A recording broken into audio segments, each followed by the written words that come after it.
সেই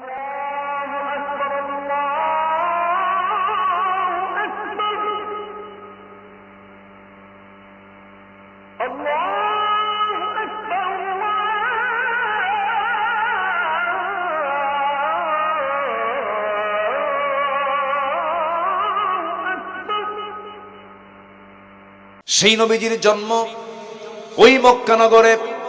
এই তো মাত্র 3 মাস আগে মক্কা নগরে ঘুরে আসলাম, মদিনা সফর করে আসলাম, সপরিবারে গিয়েছিলাম। আমার ছোট্ট একটা মেয়েও সাথে ছিল, 3 বছরের বয়স। 11 বছরের ছোট্ট মেয়ে ছিল, 14 বছরের ছেলেটাও ছিল। ছেলেটা আমাকে বলতেছে, আব্বু ওই জায়গাটা আমাদের একটু দেখায় দাও। কোন জায়গা? যে জায়গায় মেয়েদেরকে জীবন্ত পুঁতে হত্যা করত। আমি ওই জায়গাটা দেখালাম, স্মৃতিচারণ করলাম।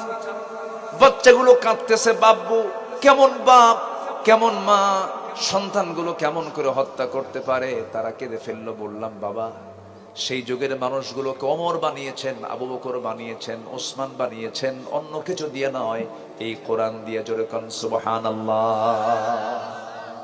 ওমর কি ভালো ছিলেন? রাসূলকে মারতে যে যায় সে কি ভালো মানুষ? সেই ওমর কেমন হয়ে গেলেন, কত বড় আল্লাহ হয়ে গেলেন। শুধু ওমরের কথা যদি বলতে যাই গোটা রাত চলে যাবে, শেষ হবে না। এত বড় গুণ তারা অর্জন করেছেন অন্য কিছু দিয়ে নয়। কি দিয়ে বলেন? কোরআন দিয়ে। সেই কোরআন আমরা আজকে শুনতে এসেছি, বলি আলহামদুলিল্লাহ।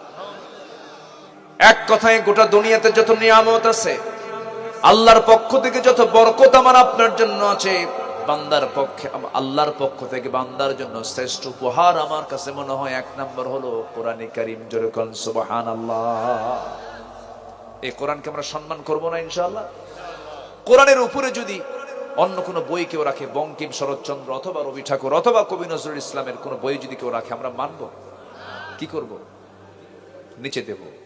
আবার ওই বই আবার ফেলে দেওয়া যাবে না, ওটাও তো বই। ওটা কি করব? নিচে রাখবো। কারণ কোরআন কখনো নিচে থাকতে পারে না। তাহলে কোরআন যেহেতু নিচে থাকতে পারে না, সব বই নিচে থাকবে, কারণ এটা আসমানি কিতাব। তেমনি দুনিয়াতে 2 প্রকার আইন চলে, একটা হচ্ছে মানুষের আইন, আর একটা কার আইন? আল্লাহর আইন। তাহলে আল্লাহর আইন উপরে থাকবে না মানুষের আইন উপরে থাকবে? আমার দেশে কোন আইন উপরে আছে? ভালো করে খাও। কি মন খারাপ করতেছেন নাকি? হুজুর প্যাঁচ লাগাই দিলেন আবার দেখি। হুজুররা তো কথা বলতে পারেনি 16 বছর। কথা বলতে গেলেই ডানে বামে কিরামন কাতিবেন বসে রাখত। কি যে অত্যাচার করেছে আমাদের উপরে জানেন না। এসেই বলতে, হুজুর মোষ একখান এত বড় মোটা, 2.5 ইঞ্চি হাইব্রিড জাতের মোষ, আর পেট একখান মোটা, আর ঠোঁট কালিয়া কুসকুসা, মানে শয়তান দেখতে ওই রকম আছে না নাই? এই বদমাইশ গুলো এসে আমাদের ইন্টারফেয়ার করতো, আমাদের বলতো, হুজুর ওয়াজ করবেন আকাশ নিয়ে আর কবর নিয়ে, দুনিয়া আমরা দেখে নেব। দেখ দিল্লিতে বসে দেখ, অনেক অত্যাচার করেছে। এখানে আমার কিছু জেল পার্টনার আছে, তো একসাথে জেলে ওই যে জেল খাটছে একসাথে। হ্যাঁ, একসাথে জেল খাটছি না?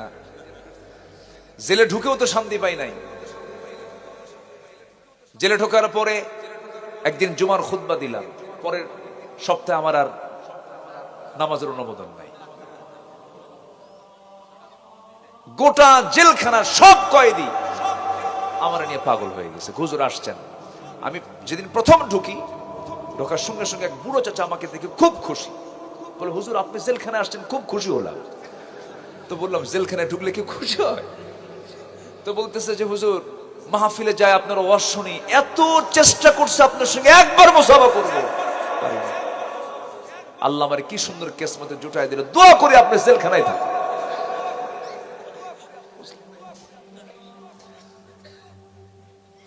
ভালোই লাগছে। হাসিনা কিছু উপকার করে দিয়েছে, কিছু সুন্নত আদায় করা দরকার। তো জেল খেটা সুন্নত না বলেন তো?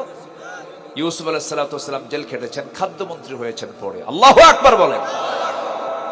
আমার নবী জেল খেটেছেন। তো যাই হোক, আমাদেরকে মানুষ একটু দেখতে চায় কেমন জানেন? হুজুররা আবার এই দুনিয়া টুনিয়া নিয়ে, আইন কানুন নিয়ে, রাষ্ট্র রাজনীতি নিয়ে এগুলো কথা বলবো। হুজুররা আমরা মদ খাবো, হুজুর দোয়া করে দিবে। কথা বলছেন নাই?